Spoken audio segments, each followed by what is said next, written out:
From delightful Denver, Colorado, home of the Denver Broncos and the site of our sports scarring moment today, the Mile High Miracle. The year is 2013. The Denver Broncos have just been blessed with future Hall of Fame quarterback Peyton Manning, leading them to a top 5 offense and the #1 seed in the conference. They found themselves hosting the Baltimore Ravens in the divisional round, and I'll let Broncos superfan Gus Ramsey tell y'all the rest of the story. Don't forget to like, comment, subscribe, but most importantly, enjoy this week's episode of... How does that happen in the Denver secondary? Danger, danger, danger, warning sign. That is stunning. There were so many levels of dumbfoundedness in that moment. That the Denver Broncos could misplay this to this point. You and the majority of the world know me as Gus Ramsey, but my actual name is Steven. And in 1976, the Broncos had a quarterback named Steve Ramsey. Now, most people look at this as a picture of Ted Hendricks sacking the quarterback, but I look at that as a picture of Steve Ramsey, Broncos quarterback, probably going to evade the sack and make a completion. It was 1976. I'm 9 years old. My dad gets me an autographed picture to Steve Ramsey from Steve Ramsey. All the best. So now I'm a Broncos fan. The following offseason, they traded him to the New York Giants for Craig Morton. And in 77, the Broncos went to the Super Bowl. So I said, Steve, good luck with the rest of your career. I'm going to stick with this team that seems to be pretty darn good. I think from 1973, which is around after they were in the AFL and came to the NFL, up through 2015, they only had 6 seasons below 500.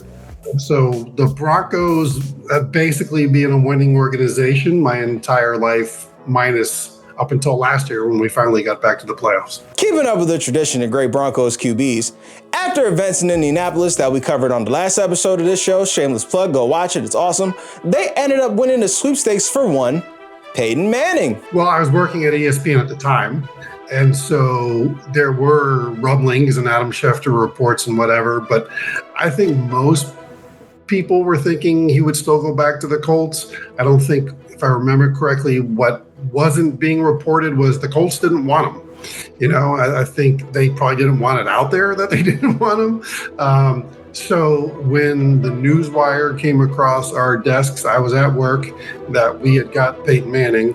I stood up from my chair and ran a victory lap around the newsroom with my #1 finger in the air. I was so excited. It was a little trepidation because he was coming off the surgeries and nobody really knew what to expect, but he was still Peyton Manning. So, even 80% of Peyton Manning was better than 100% of Tim Tebow. I think they started 2-3 or 3-3. Like, they started a little slow, and he had kind of stops and starts of being good. So it wasn't like you were expecting them to light up the scoreboard, but the defense was very good, and you felt like we were going to be in games just because Peyton was so smart. They got on a roll, and things were going really, really good.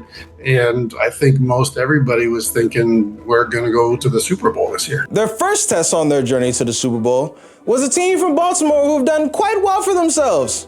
Enter the Baltimore Ravens. They were established at that point. They'd won a Super Bowl the prior 2 years before. 2012, they went 12-4, got off to a great start in 2012. They were 9-2, but then finished 1-4. So it was a little weird. They were banged up.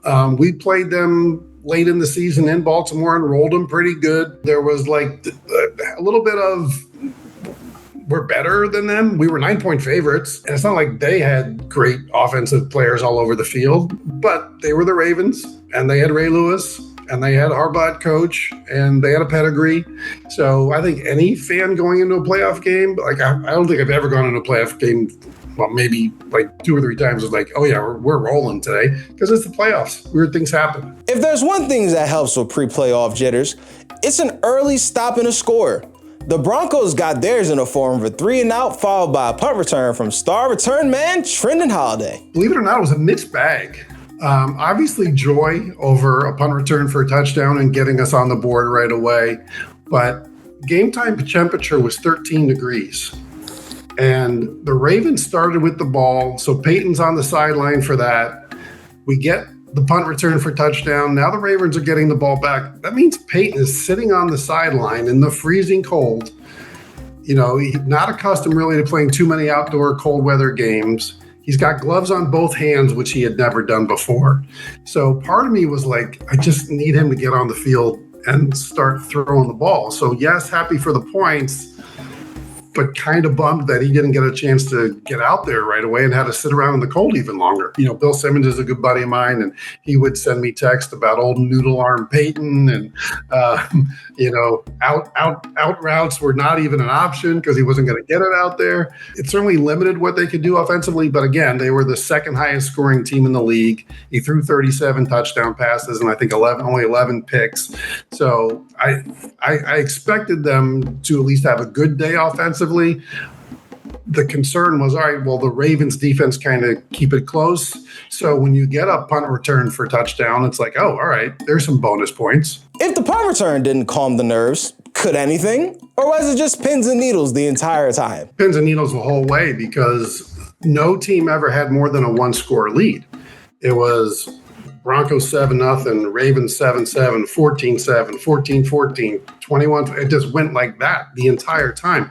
So when you're a 9-point favorite, when you're the 1 seed, like, you're kind of sitting there waiting to get up by 2 scores just to breathe a little. And the fact that it never happened, I mean, going into halftime, I was like, I don't like the way this is going at all, mostly because the Ravens offense was moving the ball. Again, we were the 4th ranked defense in the league that year, and it's Joe Flacco and Dennis Pinna, and you're just like, they shouldn't be moving up and down and have 21 points at halftime. So at no point was I ever like, oh, good, I can put my feet up now and enjoy this at all. But there was never like a danger, danger, danger warning sign coming my way. No. Not to be outdone, coming out of halftime, Trindon Holliday took another return to the house, this time off a kickoff. When you have that, you kind of feel like the gods are smiling on you a little bit.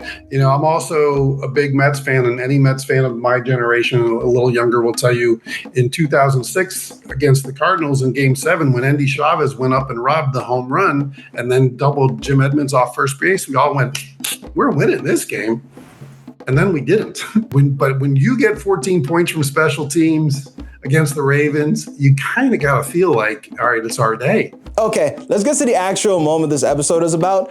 And Gus has the wildest story of witnessing his scarring moment probably in the history of this show. So please, enjoy. The TV that we were watching the game on, I had parental controls set up. So any show that came on that was of a certain rating, the screen would go black and you'd have to enter a 4-digit code to open the screen. Well, when Joe Flacco dropped back to pass, it hit exactly 8 o'clock Eastern time. Back then, TVs just went by, this is what's supposed to be scheduled on this time. It wasn't able to recognize that the prior show was still going.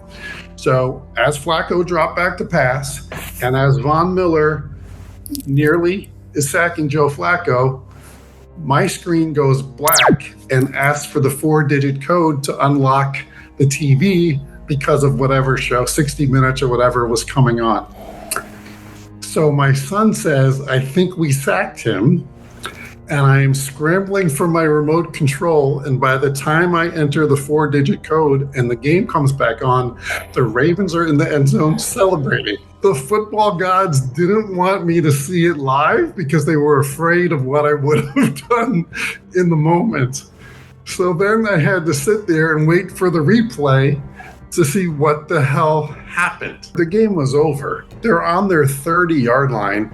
They have no timeouts. Raheem Moore, God bless him, for some reason is trying to play the ball and he's backpedaling. Literally all you have to do is let him catch the ball and then hug him and take him to the ground and the game's going to be over. There were so many levels of dumbfoundedness in that moment and then seeing the replay. Now, again, I'm sitting there with my 9-year-old son, so as a parent, you have to have some love, but Oh my God. I mean, just, again, it wasn't like a fluke ball bounced off three hands, Hail Mary. Like, you can almost live with that.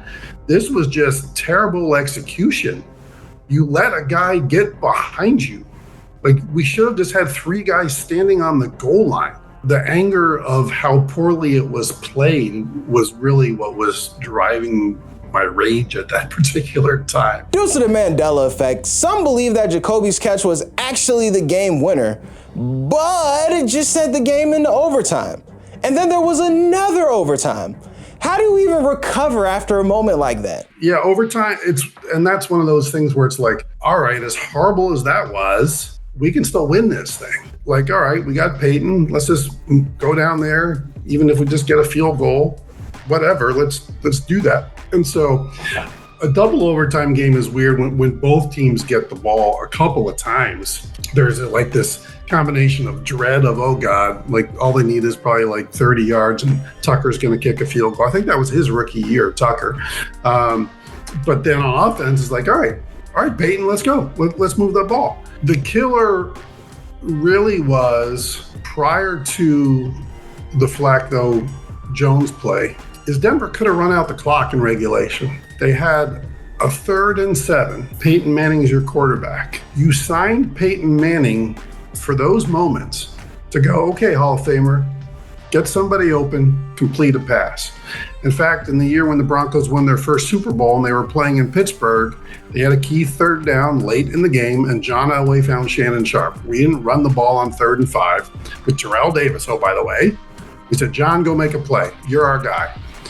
But John Fox said, no, Peyton, I'm sorry. We're going to hand the ball off and punt the ball away. But in my mind, you got Peyton Manning. Let him throw the ball. We can all live with that. It's funny, in today's game, I think 100% they pass the ball on 3rd and 7, and 100% they try to get points before halftime. It's just a different game now. So, yeah, we go to overtime, and there's just kind of this weird back and forth, and no one's really doing much of anything. And then Peyton throws a terrible pass for an interception that sets the Ravens up to finish it off. And make the kick Tucker did.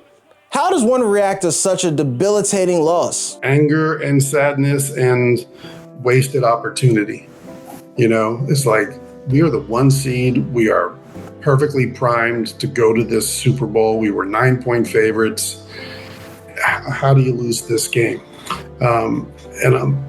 It's just, the best seasons as a fan are the ones when teams completely overachieve, and the worst seasons are when your teams are expected to be good and underachieve. And again, we were good, 13-3, but first round home loss was not on anybody's bingo card. So just a mix of all those. My team just lost a brutal game. And here's the thing, Kevin, that I tell our students in our school sometimes, as great as it is to work in this industry and to work at a place like ESPN, I had to go into work on Monday. And all day long, every television in that building was showing that play over and over and over. It's not like I'm a tax attorney and I can go sit in my office and close the door and bury my head in my hands or whatever. I had to go to work and just eat it and relive it all day long. Now, the flip side is, when your team wins the Super Bowl, you get to go to work and everyone's patting you on the back like you did something.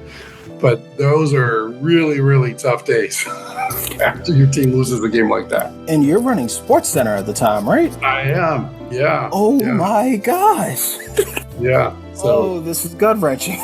Yeah, not fun. It's easy to go, well, at least we lost to the team that won kind of thing. But it's like, well, we still should have beat them.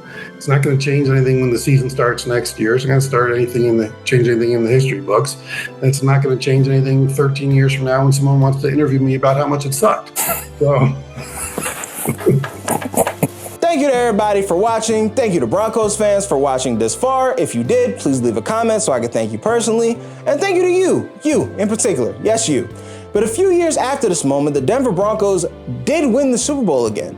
Did that make this moment feel better or worse? Pretty much any fan would tell you that if you've won a championship, those awful losses are a little easier to take. But I went back and watched this game for this interview, and still wasn't happy about it. There were still things that pissed me off about it, but I've put it way back in the memory bank, because they won a few years later.